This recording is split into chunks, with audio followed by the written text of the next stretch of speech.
What's up, YouTube? Welcome back to another video by DFW Gunworks. I'm your host, Xavier, and today we're looking at a pistol. If you didn't already see from the footage and you couldn't notice it, it's going to be called the Canik SFX Rival. This gun is safe, no rounds in the chamber, so I'm going to be messing around with it a lot on the table here. And take you guys through just a unboxing, some range footage. Indoor ranges aren't that good because the acoustics are kind of bad, and I know that they're not as fun, but it's what I got. So. But today I'm working on the Canik SFX Rival. We're looking at that today. I'm going to take you through everything that I did with it, any issues I had with it, any just anything really that happened to me that I didn't feel like was legit, other than the fact that the gun was awesome when it performed in a shooting. So without further ado, let's get into that unboxing. Alright guys, let's dive into this unboxing here. Canik Rival case. It's pretty nice. You actually get a hard case, not a cardboard box. Let's go ahead and dive into this. We'll do the lid because there's actually parts in the lid, and then we'll do the gun after, okay? So you guys can see everything. It'll be quick because I know not everybody wants to see the unboxing, but it is kind of got some neat stuff. So cleaning tools here.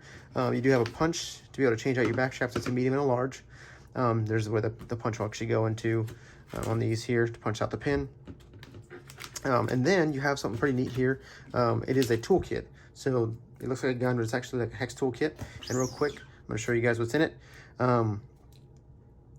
Basically, you have, first of all, your extra fiber optic sights right there, a green and a red.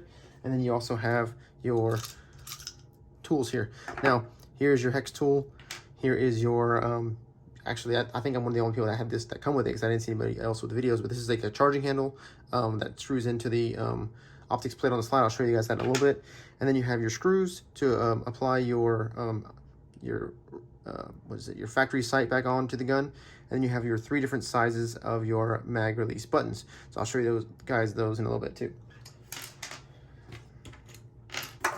Next up, you guys have your kind of instruction manual, all that jazz. You have your booklets here, full color. Well, I say full color, but it's actually black and white, but the actual front's full color. All your instruction manual, everything. You have your layout, your exploded view of your gun. Then you have how to take down the gun, how to reassemble the gun. Everything that should be in a little toolkit. Then you also have your magazine base plate instructions on how to install the aluminum as opposed to the polymer. So, all right, so next up, boom, money, right? Pistol. First off, get your amazing plastic piece that everyone loves to have in their gun. If they don't have it, they don't want the gun. We don't need that. Next up, we have a aluminum extended mag well, which is nice. I haven't put it on the gun yet because I can still carry it, so I really don't use that on the gun. Next up, the gun itself here. You do get this pretty neat. It does feel kind of cheap, not gonna lie. Outside the waistband holster, right? Pretty cheap looking and feeling. RMR does not come with the gun. That's my RMR. I had that put on there, or I put it on myself, and I went and shot some shots. Yeah, here's the pistol. Pretty neat. As you guys can see, the magazine release is actually a little bit smaller. So here it is with the small, which was on the gun when I got it. Actually, this is, I think, the medium, sorry. Here is the small right here. So here's the small. Boom, right? So it does stick out a little bit. And it's nice to have the small, but I actually didn't want anything. It's pretty neat is if you take them all off, you get this kind of serrated, kind of rough texture magazine release here with a screw hole, but nothing's on the back end, so don't worry about anything going into your gun. Then you have, of course, the large in case you're, in competition shooting, you don't want to miss that reload, so the large is there. Next up, real quick, so you guys can see that charging handle or bar or whatever you guys want to call it, screws into the side of the plates. There's one on each side depending on how you shoot and how you want it. Having it on the left side, you can actually rack the gun, boom, just like that. So pretty neat. I don't carry it with that on there. I don't think anybody would because it kind of sticks out, but it's nice to be able to get back to like that unless you're not used to it from the front. So that is the charging handle, charging knob, charging whatever. Boom, Canik SFX Rival. Real quick, the rest of the gun, here you have your factory. Yours won't look like this. Yours will actually have it on the gun. Factory iron sights. It is height adjustable as well as windage as well, left and right. And then you have all of your all of your RMR plates or optic plates. I have one for the RMR. There are many others in here, depending on the footprint you guys have with the gun. But you do get 4. And then you have your aluminum base plate and your polymer base plate, as well as an extra magazine. and a magazine loader, mag loader. So pretty neat. The difference is in these two magazines here, aluminum, polymer. Like I said, this just depends on what you prefer. I prefer the aluminum. However, I was having a little issues at the range with the magazine base plates kind of coming undone because you pull this down and it comes off. But yeah, other than that, that's kind of what you get. They usually come with the polymers installed, aluminum's in the bag. Not very hard to switch them back and forth. You just have to know what you're doing. So, but yeah, guys, that's it. That's kind of what all comes in the gun there. Not really too much else to see as far as like the gun itself goes, but it is a smooth gun. Real quick, let me show you guys the trigger while I got your attention going. So, big old kind of shoe here, flat face trigger. It does break at 90 degrees, and it is really nice. Basically, it's a 3-pound trigger pull. So here we go, and here's the reset.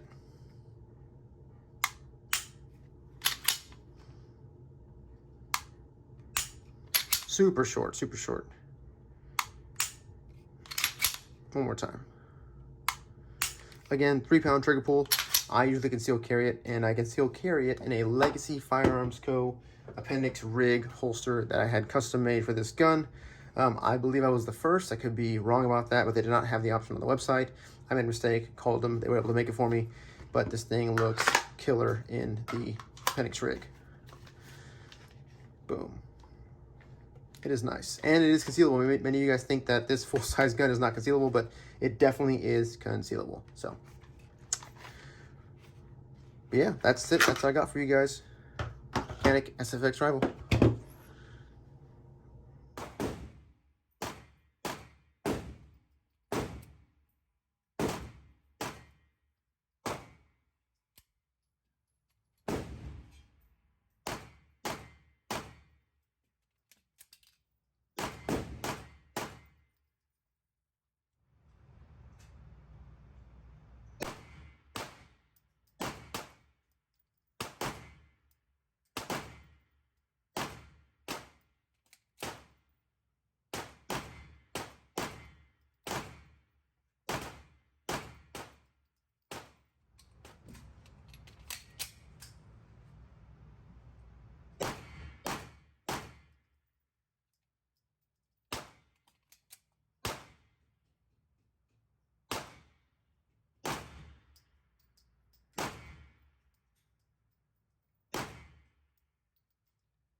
Alright, so several issues with the gun. Be quick about it because they're actually not that crazy. There's just some little things. If you guys encounter them, I don't want you to be like, oh, what the hell, man? So first and foremost, there is some paint coming off of this switch here. You see it? It's now silver. I don't know why that happened. It did not happen because of the holster I got. It happened after. Definitely, I don't know. I don't really care. It's a carry pistol, so it is what it is. But I just want to let you guys know that the paint does come off a little easy on that. So keep an eye out for that. Next up, when you're loading mags, right? It wasn't too big of a deal. When you're loading mags, I didn't have any issues with it when I first started. Basically, when you go to load the mag in, if you miss the mag, and I'm going to put 2 rounds in the mag so you guys can see. I'm not going to load the actual gun. But 2 mags, basically I'm pushing the follower down because whenever you reload, you're going to have the mag. Well, there's a little lip here. It's a pretty big, dip. Whenever you reload the mag, right? And you go to reload, it can get caught. You see right there? It gets caught. It gets caught. And I'm not like trying, like when you go and it gets caught, it's not gonna go in, issue, whatever. Not that big a deal, it's just practice, right? I didn't have any issue with it, just kind of a heads up. Next thing, on both of the magazines, right? You'll notice some silver. You see how shiny it is, silver, on the right side? I'm not sure what that's rubbing on inside the gun, but it's now silver. It's now rubbing off. There's no paint. Look at the left side, look at the right side. It's rubbing off.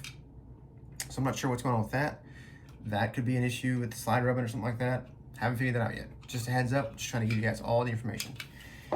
Next thing, when shooting this gun with the 200 rounds of steel that I did shoot it with, no issues as far as like light primer strikes or malfunctions. Malfunctions? Yeah, it's malfunctions. Jesus. Oh, yeah. No issues with that. Only issue I had several times was the slide not unlocking back after the last round was fired. That is 115 grain. Done a little bit of reading. Everyone's saying use 124 grain if that makes a difference as far as the slide locking back. May or may not on this gun. It's a massive slide. I did add the RMR on it, so it could be an issue. I haven't had any issues with brass, just the steel, and only sometimes. So the slide would not lock all the way to the back. Another issue I'm going to show you real quick. I'm going to have to pull the slide back on the bottom and see this. This may have just been on like one part of it. Whenever I cleaned the gun, I rotated the guide rod around, and it's actually on multiple parts. The paint is coming off. Let me try this for you. Zoom in. Come on, focus. It's not gonna focus on that. Let's see. It's not gonna focus on it, but if you look there, Jesus. Anyways, the paint is coming off. It's rubbing on something on the guide rod. I rotated it around when I cleaned it, and now it's rubbing off on the other side. So I don't know what exactly it's rubbing off on, what it's hitting. It might be the slide itself, might be something else, but it is rubbing off. So it's not going to be a black finish, it'll be a chrome finish. That is an issue that I encountered with that. And then the only other issue that I can think of right now with the pistol, this one's kind of a biggie for me because I really like the aluminum base plates, right? Here's the aluminum, here's the polymer. Polymer has a locking latch back here that will not go down, so you have to pull it back and then push down in, and it'll go in. With the aluminum, there's nothing that holds this thing really in place other than the pressure of the spring, and even then, with a fully loaded magazine, you can still pull it down and take the base plate off. I know, it's kind of dumb. But all that you need to do is pull this little latch down right here, this, so real quick, that, and then the base plate comes off. Just like that. And I was having this issue at the range, dropping the mags. Then when you're hitting the ground sometimes, you're hitting my range bag, and I go to pick them up, and I found them like this. So it kind of sucks because I really like the aluminum base plates, but as of now, I'm using the polymer just because I don't want them to fall off. If I go to the range and day I might do like practice, I might use this one because I like them better, but it's better to practice what you have than practice what you don't have. So enough of that. Those are all the issues I have with the gun. Everything other than that, the gun's awesome. It shoots great. There's no actual like legit issues with firing of the gun at all. And you know, other than the fact that like it's massive and not everyone's gonna conceal carry it. I do, but that is what it is. Issues with the gun, nothing crazy. Like I said, everything is just kind of a little small, minor, but just giving you guys a heads up. So if you're looking to purchase this pistol, you know what you're getting yourself into.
As soon as it hits the ground. Might have to stick to the polymer ones.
All right, guys, again, thanks for watching. Thanks for tuning into the video.